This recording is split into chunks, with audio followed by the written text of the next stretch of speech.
ഓരോ മാസത്തിലും നിസ്കാരത്തിന് വാടക വാങ്ങുന്ന മൗലവിയാണ് മരിച്ച വീട്ടിൽ നിന്ന് ഖുർആൻ ഓതിയിട്ട് വാടക വാങ്ങണ്ട എന്ന് പറയുന്നു. മൗലവി നിസ്കാരത്തിന് വാടക വാങ്ങാമോ? മൗലവിമാര് പറയുന്നു പൈസക്ക് ഖുർആൻ ഓതരുത്, പൈസക്ക് ഖുർആൻ ഓതാന്നുള്ളതിന് തെളിവുണ്ടോ? ഞാൻ ചോദിക്കുന്ന പൈസക്ക് നിസ്കരിക്കാന്നുള്ളതിന് തെളിവുണ്ടോ മൗലവി? നിങ്ങളെ മൗലവിമാർക്ക് ശമ്പളമില്ലേ? നിസ്കരിച്ചതിന്റെ ശമ്പളമാണ് അള്ളാനോട് വാങ്ങല്ലാതെ, ഇമാമത്തുന്നതിന്റെ കൂലി അള്ളാനോട് വാങ്ങല്ലാതെ, ബാങ്ക് കൊടുത്തതിന്റെ കൂലി അള്ളാനോട് വാങ്ങല്ലാതെ. മുജാഹിദേ, നിങ്ങൾ ഇവിടെയുമില്ലേ ഒരു പള്ളി എന്ന പേരിൽ ആളുകളെ പറ്റിക്കാൻ ഒരു കേന്ദ്രം? ഞാൻ ചോദിക്കുന്നു, അവിടെ ബാങ്ക് കൊടുക്കുന്നവർക്ക് ശമ്പളമില്ലേ? റസൂലുള്ള ശമ്പളം പറ്റിയിട്ടുണ്ടോ? സഹാബത്ത് ശമ്പളം പറ്റിയിട്ടുണ്ടോ? നിങ്ങൾ പറഞ്ഞ നബിയും സഹാബത്തും കൂലിക്ക് ഖുർആൻ ഓതിയിട്ടില്ല എന്നാ അത് ഞാൻ പിന്നെ കേൾപ്പിക്കാൻ പോകുന്നുണ്ട്. എന്നാ നിങ്ങളോട് ചോദിക്കുന്നു, നബിയും സഹാബത്തും ശമ്പളത്തിന് ഇമാമത്ത് നിന്നിട്ടുണ്ടോ? ശമ്പളത്തിന് ഖുതുബ ഓതിയിട്ടുണ്ടോ? ശമ്പളത്തിന് ബാങ്ക് കൊടുത്തിട്ടുണ്ടോ? അപ്പൊ അത് ഹലാല്, അതേ നുറുക്ക് ഹലാല്, നുറുക്ക് ഹറാമ്, ചാറ് ഹലാല്.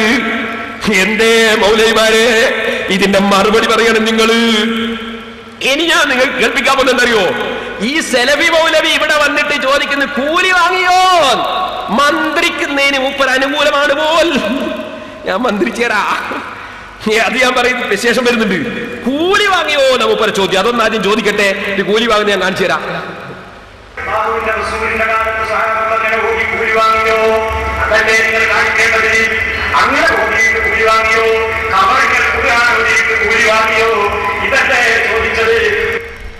ഖബറിന്റെ ഖുർആൻ ഓതിയിട്ട് കൂലി വാങ്ങിയോ? ഇതല്ലേ ചോദിച്ചത്.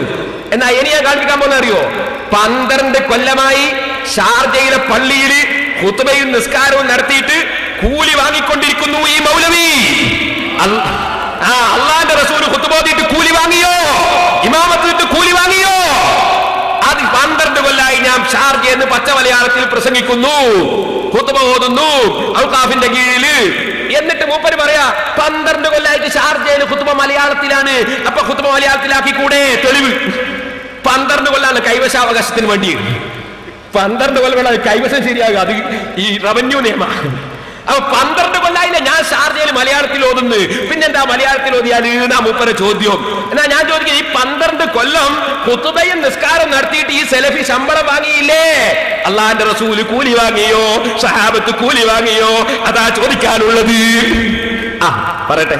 12 വർഷമായി ഷാർജയിലെ ഖാലിദ് സുൽത്താൻ എന്ന മസ്ജിദിൽ ഉണ്ടറിന്റെ മുകളിൽ നിന്ന് തങ്ങി ചില ആൾക്കാർ ഇവര് താഴ്ത്തുന്നതിലേക്ക് നാല് വർത്താനം പറയുമ്പോൾ മലയാളത്തിൽ അല്ല എനിക്ക് വന്നു നോക്കി. 12 കൊല്ലമായി അല്ലാഹുവിന്റെ തൗഫീഖോടുകൂടി ഷാർജയിലെ ഖാലിദ് സുൽത്താൻ എന്ന മസ്ജിദിൽ അവിടുത്തെ ഗവൺമെന്റിന്റെ അംഗീകാരത്തോടുകൂടി ഈ ഉള്ളവൻ ഖുതുബ നടത്തിക്കൊണ്ടിരിക്കുന്നു.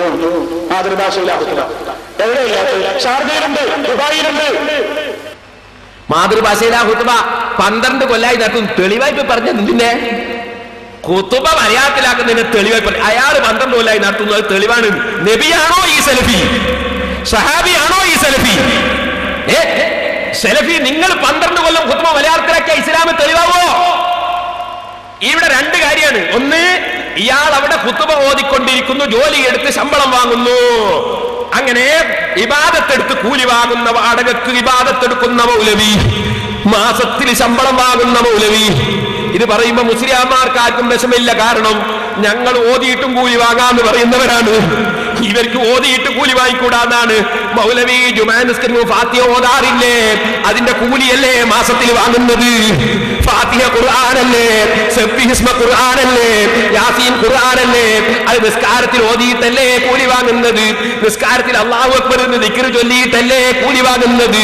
സുബ്ഹാന റബ്ബിയൽ അസീം എന്ന് ദിക്ർ ചൊല്ലിയിട്ടല്ലേ കൂലി വാങ്ങുന്നത്? ഈ പള്ളിയിൽ നിന്ന് ജോലിയെടുത്ത് കൂലി വാങ്ങുന്ന നിങ്ങൾ എങ്ങനെ ദിക്ർ ചൊല്ലിയിട്ട് കൂലി വാങ്ങിക്കൂടാ? അതുപോലെ ഖുർആൻ ഓതി കൂലി വാങ്ങിക്കൂടാ എന്ന് പറഞ്ഞത് എന്തിന്റെ അടിസ്ഥാനത്തിലാണ്? നിങ്ങൾ സ്വന്തം കാര്യം ചിന്തിച്ചിട്ടില്ലേ?